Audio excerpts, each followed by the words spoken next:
Muy buenos días, niños y niñas de cuarto básico, y bienvenidos a una nueva clase de Ciencias Naturales. Nos encontramos en la recta final de nuestro año escolar bajo esta modalidad de trabajo a distancia. Es por ello que reforzaremos los contenidos más descendidos para garantizar su dominio al 100%. Es por ello que volveremos a la unidad de la materia y sus transformaciones. Así, dominar los contenidos de materia, masa, volumen y sus propiedades. Comenzaremos nuestra clase con el siguiente objetivo, que es clasificar objetos del entorno a partir de su masa y volumen. Y para ello necesitamos los siguientes materiales: tu cuaderno verde de ciencias, lápiz grafito, goma y en esta oportunidad dos instrumentos cruciales: una regla de medir y además una wincha de medir.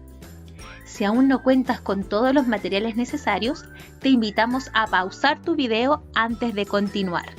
Observa con atención las siguientes imágenes y piensa, ¿qué tienen en común estas imágenes? ¿Lo recordaste? Exacto, las tres están formados por materia, constituyendo o formando todo lo que nos rodea. Ahora, niños, vamos a observar la siguiente imagen. Esta corresponde a nuestra ciudad de Santiago. ¿Qué tendrán en común entonces el cielo, los edificios y la cordillera? Exacto, nuevamente la materia. Porque, como señalamos anteriormente, la materia está presente en todos los objetos materiales del entorno. Esta materia se puede encontrar a su vez en tres estados. ¿Recuerdas cuáles eran estos estados de la materia? Bien, es sólido, líquido y gaseoso.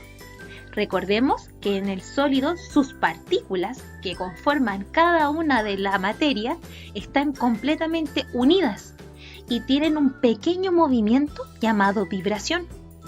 En cambio, en los líquidos estas partículas están un poco más separadas, chocando entre ellas y contra las paredes del recipiente que las contienen.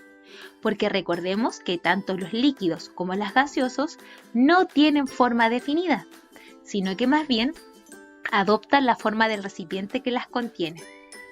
Y tal como podemos observar en esta imagen, los gases se encuentran completamente separadas, moviéndose aleatoriamente, es decir, al azar, chocando entre ellas y contra las paredes del recipiente que lo contiene, que en este caso, por ejemplo, fue abierto.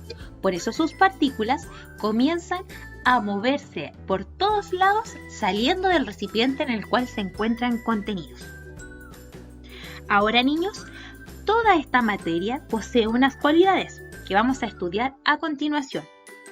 Entonces, la materia, independiente en el estado en que se encuentre, puede ser sólido, líquido o gaseoso, presentan unas cualidades: masa y volumen.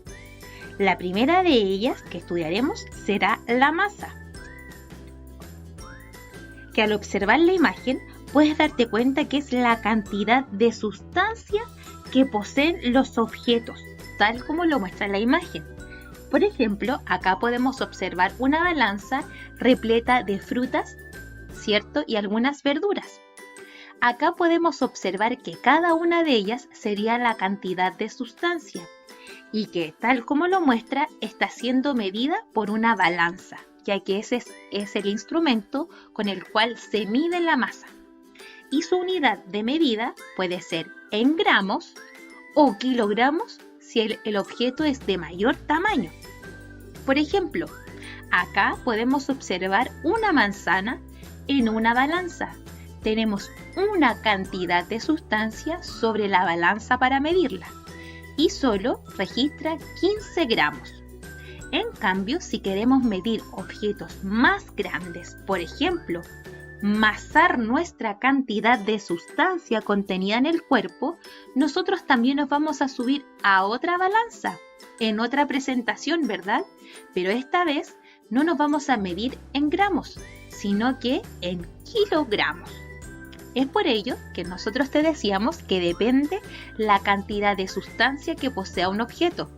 Si esta cantidad es menor, lo vas a medir en una balanza y vas a utilizar la unidad de medida de gramos. En cambio, si un cuerpo u objeto tiene una mayor masa, vas a utilizar otro tipo de balanza y su unidad de medida será el kilogramos. La segunda cualidad de la materia es el volumen, el cual se determina como el espacio que ocupan los cuerpos u objetos en el universo o en un lugar determinado. Por ejemplo, esta televisión ocupa todo este espacio, o mejor dicho, volumen. Sin embargo, la profundidad es más pequeña, ¿lo ves? O por ejemplo, una mochila, tal como la que utilizamos para ir al colegio, también posee volumen porque ocupa un cuerpo en el espacio. Lo mismo, por ejemplo, con tu cama. Tenemos que tiene un gran volumen, ocupando todo ese espacio dentro de tu habitación. El volumen, a diferencia de la masa, ¿en qué unidad de medida se mide o con qué objetos podemos medirlo? ¿Sabes? Pues bien, esta se puede medir con una regla en centímetros, tal como podemos ver este pequeño zoom. Entre cada uno de estos hay un centímetro. O si vas a medir un objeto más grande, puedes utilizar una wincha o una cinta métrica, como por ejemplo para medir el alto de una mesa o para medir el largo de tu cama. Acá utilizaremos una cinta, porque esta se mide en metros.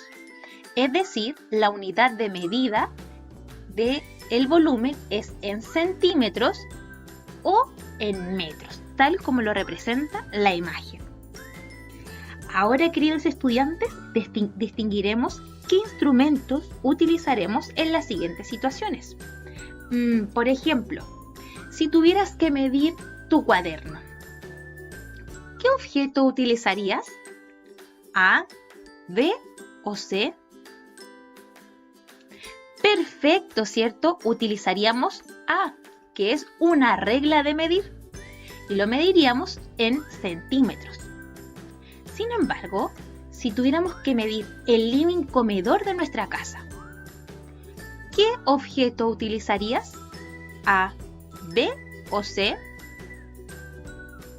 Utilizaríamos la wincha, ¿verdad? La B, ya que es más grande el volumen y por lo tanto esta vez lo mediremos en metros. ¡Excelente, niños! Ahora los voy a invitar a observar con detención con su ojo científico y determinar cómo es la masa y volumen de estos objetos. Por ejemplo, acá tenemos la siguiente situación. La caja 1 y 2. Si yo les pregunto, ¿cuál de ellos tiene mayor volumen? La 1, ¿verdad? Tiene un mayor volumen porque ocupa un mayor espacio. Sin embargo, la caja 1 o 2, ¿cuál tiene mayor masa? La 2, ¿verdad? Pese a que es más pequeña, es decir, posee un menor volumen, tiene una mayor masa. O por ejemplo, niños, acá tenemos dos pelotas. Una pelota de bowling y una pelota de pilates. ¿Cuál de ellas posee mayor volumen? La 2, ¿verdad? Porque ocupa un mayor espacio. Sin embargo, ¿cuál de ellas tiene una mayor masa? La de bowling, y esta vez podemos identificarlas porque son 500 gramos versus 300 gramos. Es decir, hay objetos que poseen mayor volumen, como la caja 1 o el objeto 2, pero poseen menor masa. En cambio, hay objetos que poseen menor volumen, como la caja 2 y nuestra pelota de bowling, pero poseen mayor masa. Es decir, no existe una directa relación entre ellos, sino que depende de la situación en específica de la cual nos estemos refiriendo. Ahora, a partir de lo aprendido, los vamos a invitar a trabajar solitos, esta vez en su cuaderno de ciencias. Lo primero que vamos a hacer es abrir nuestro cuaderno y cumplir con los aspectos formales, que son la fecha en que estás realizando tu tarea y el título de esta, el volumen de los objetos. Luego de que registraste fecha y título, vamos a escoger 3 objetos, los que tú prefieras de tu casa, los vas a medir y ordenar en una recta desde el más pequeño al más grande, dibujando el objeto y registrando en el cuaderno su volumen. Me explico. Por ejemplo, yo dibujé una goma de borrar, pero además voy a decir que su volumen son 3 centímetros. Este es el objeto más pequeño o con menor volumen que yo escogí, por eso lo voy a poner en este lugar. Y luego voy a dibujar el objeto 2 que seleccioné y el objeto 3. Y además voy a escribir su volumen para poder observar que los ordené desde el más pequeño al más grande. Esto es solo un ejemplo. Tú puedes seleccionar los 3 objetos que tú prefieras e incluso que estén al interior de tu casa. Mídelos en primer lugar y luego ordénalos desde el más pequeño al más grande, dibújalos y determina su volumen.